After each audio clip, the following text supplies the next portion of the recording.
இதை பேச போகிறோம்.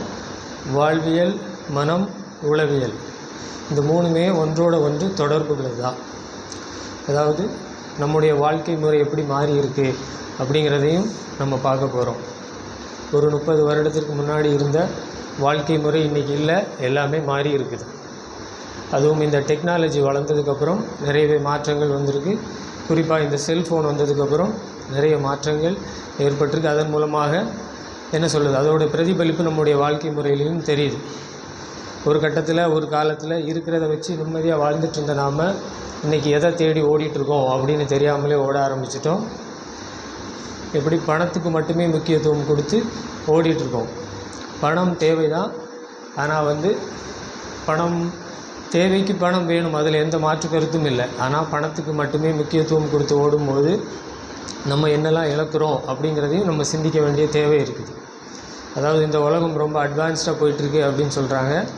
அவசரமாக சென்று கொண்டிருக்கும் இந்த உலகத்தில் நாம் இழந்தது என்ன அப்படின்னு ஒரு கேள்வி. இழந்து கொண்டிருப்பது என்ன அப்படின்னு பார்த்தீங்கன்னா, சிறு வயதிலேயே நோய்கள் அதிகரித்து விட்டன, மனம் ரீதியாக குழப்பங்கள் அதிகரித்து விட்டது.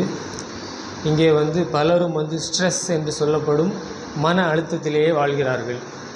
இதன் மூலமாக பலருக்கும் உளவியல் ரீதியான பிரச்சனைகள் ஏற்பட்டுள்ளது. அது நம்முடைய வாழ்க்கை முறையும் பாதிச்சிருக்குது. அப்போது இந்த நம்முடைய வாழ்வியல் சிக்கல்களுக்கான தீர்வை தேடி தான் நம்மளுடைய இந்த பயணம், இந்த முயற்சி. இது ஒரு இறைவழி பயணம்தான். ஆனால் நம்ம இறைவனை நெருங்கிறதுக்கு இடையில் என்னெல்லாம் சிக்கல் இருக்குது அப்படிங்கிறது தான் நம்ம தெரிஞ்சுக்க போகிறோம். இப்போது மனம் பற்றி பார்ப்போம். நம்ம மனம் அப்படிங்கிறது ஒரு பெரிய சாப்டர். நம்ம அதில் ஒரு முக்கியமான விஷயங்களை பார்ப்போம். இப்போது உடல் எல்லாவற்றிற்கும் அடிப்படையே இந்த உடல் தான். ஆனால் அதனால தான் நம்ம என்ன சொல்கிறோம், உடலை ஆரோக்கியமாக வைத்து கொள்ளணும் அப்படின்னு சொல்கிறோம். ஆனால் இந்த உடலுக்கும் மனதிற்கும் தொடர்பு இருக்குது. அப்போது மனம் நன்றாக இருக்கும்போது உடல் ரீதியாக பெரிய பிரச்சனைகள் வராது. அப்போது மனதை எப்படி கையாளணும் அப்படிங்கிறத நம்ம கற்றுக்கணும். இப்போ மனம் அப்படின்னு பார்க்கும்போது 2 விஷயங்கள் இருக்குது.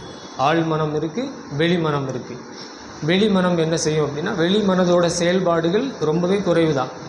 ஆழ் மனதோட செயல்பாடுகள் தான் ரொம்ப அதிகம். வெளி மனம் என்ன செய்யும் அப்படின்னா, புறச்சூழலுக்கு ஏற்ப செயல்படும். ஆழ் மனம் உண்மையை சொல்லும். இப்போது என்ன நடக்குது அப்படின்னா, இந்த ஆழ் மனதிற்கும் வெளி மனதிற்கும் நடக்கிற சண்டையில் தான் ஒரு மனிதன் குழப்பம் அடைகிறான். அப்போது நம்ம அந்த ஆழ் மனதை கையாள கற்றுக்கொள்ளணும்.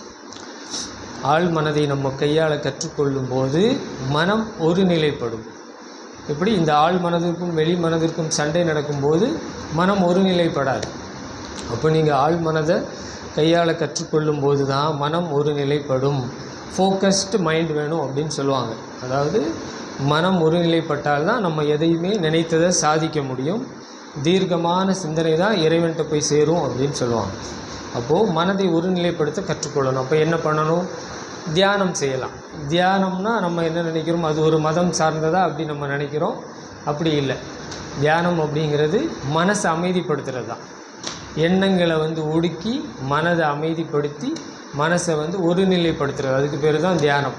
அப்போது நீங்கள் தியானம் செய்ய செய்ய மனம் ஒருநிலைப்படும். இப்போ எண்ணங்கள் பற்றி பார்ப்போம். எண்ணங்கள் என்ன செய்யும் அப்படின்னு பார்த்தீங்கன்னா, எண்ணங்களுக்கு மிகப்பெரிய சக்தி இருக்குது. அதனால தான் நல்ல எண்ணங்களை மனதில் விதைக்கணும் அப்படின்னு சொல்லுவாங்க. இப்போ இந்த எண்ணங்கள் என்ன செய்யும் அப்படிங்கிறதுக்கு நான் உங்களுக்கு ஒரு உதாரணம் சொல்கிறேன். இப்போ ஒரு 10 பேர் நெகட்டிவான ஆட்கள் ஒரு இடத்துல இருக்காங்கன்னு வைங்க. நீங்கள் நல்லா இருக்கீங்க, நீங்கள் இப்போ அந்த இடத்துக்கு போகிறீங்க. அங்கே போகும்போது என்ன ஆகும் அப்படின்னா, அவங்களோட நெகட்டிவ் திங்கிங் மூலமாக அங்கே ஒரு நெகட்டிவ் வைப்ரேஷன் க்ரியேட் ஆகிடும். அது உங்களையும் பாதிக்கும். அப்போ நீங்களும் என்ன ஆவீங்க,